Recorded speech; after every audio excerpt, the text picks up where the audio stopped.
Brakes, brakes, brakes. Everybody's got videos on brakes, but I'm going to reveal what we're seeing in the garage. The top 3 things we see for a brake comeback that you need to avoid. Now, you may go through your own brakes. Brakes are not difficult to perform. Many of you are doing it, but what we're seeing in the garage, and quite frankly, this can happen to us if we're not careful, there's 3 things on a brake service, which includes those brake pads and rotors, that you may be skipping or not getting right. Brake hardware clips. Now, you've researched which brake pads to go with, like a good set of TRW brake pads. We use them in the garage all the time.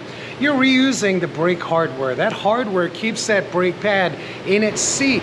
So if you're getting brake pads, number 1, don't reuse the hardware. We're seeing a lot of that in the garage where it's just a quick pad slap. Reusing that hardware is gonna cause some noise and a comeback. Number 2 is you're not cleaning this brake hub assembly here. Where that rotor attaches to, if it's got any hills and valleys from oxidation, some of you are coming from all kinds of oxidated areas, this is vital to how that new rotor seats. If not, you can have a brake pulsation. So you're just about done and you're ready to air ratchet it down or use an electric ratchet down. But the problem is you're not torquing to specification. In this case here, we've got an electric torque gun, 54 foot-pounds is what we want to use. And that is critical so you can ensure bolts don't come apart 100 miles later. It's often the basic little steps that you can take. Now, there are many other things that can cause a brake squeak, harmonic issues, or pulsations.